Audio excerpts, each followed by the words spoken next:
আসসালামু আলাইকুম বন্ধুরা, সবাই কেমন আছেন? আজকে আপনাদেরকে একটি নতুন পদ্ধতিতে এবং টেস্টি একটি আম মাখা দেখাবো।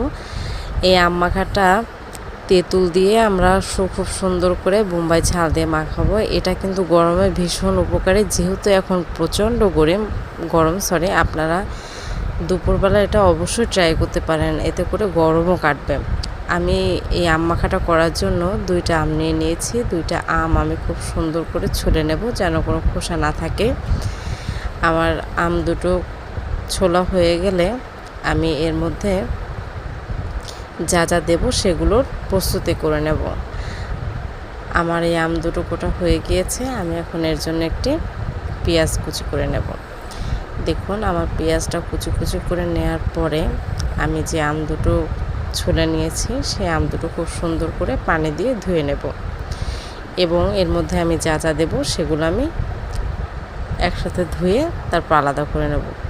আম, বোম্বাই ঝাল, তারপর হচ্ছে ধনেপাতা, মানে সেই রকম একটা ফ্লেভার আসে এবং টেস্টও আসে। যারা একটু ঝাল পছন্দ করেন, একটু বেশি করে ঝাল ঝাল হলে কিন্তু বিষয়টা আরও অন্যরকম মজার হয়।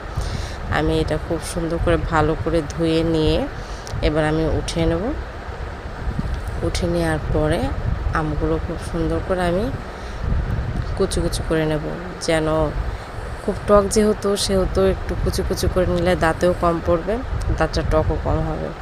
তবে খুবই টেস্টি, আপনারা কিন্তু অবশ্যই ট্রাই করে দেখবেন এবং আমাকে কমেন্টে জানাবেন আমার এই আম মাখাটা কেমন লেগেছে আপনাদের। আমারটা কিন্তু ভীষণ মজা হয়েছিল, আমার মনে হয় আপনারা করলে সেটাও খুব মজা হবে। এই যে দেখুন, আমার এটা ধোয়া হয়ে গিয়েছে। আমি সুন্দর করে ধুয়ে নিয়ে এবার আমি আমগুলো কুচি কুচি করে নেব। আমগুলো খুব সুন্দর করে কুচি কুচি করে নেব। আমি একটু সময় লাগবে, 2টো আম যেহেতু নিয়েছি। দেখুন কতটা মিহি হচ্ছে আমগুলো। এবার আপনারা যদি একটু চান একটু বড় বড় করে কুচি কুচি করে নেবেন, সেটাও পারেন, সেটা সম্পূর্ণ আপনাদের ইচ্ছার উপর। কিন্তু এই মাখাটা একটু বেশি কুচি কুচি করে নিলে বেশি ভালো হয়। দেখুন, আমার আম দুটো কুচি করা হয়ে গিয়েছে।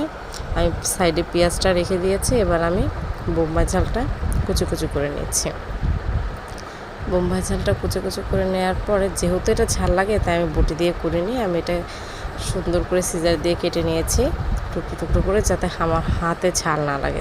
আমি বোম্বাই মরিচ ভীষণ পছন্দ করি, এটা একটা অন্যরকম ফ্লেভার আসে, আমার খেতেও ভীষণ ভালো লাগে। সব অবশ্য ঝাল খেতে পারে না, যার যেমন প্রয়োজন সে তেমন করে ঝালটা নিলেই হবে, খুব বেশি দিতে হবে এরকম কিছু না। যেহেতু গরম, সেটা সব কিছুই লিমিটের মধ্যে থাকাটা ভালো। আমার দেখুন, আমার বোম্বাই ঝালটা খুব সুন্দর করে কুচি কুচি করা হয়ে গিয়েছে। এবার আমি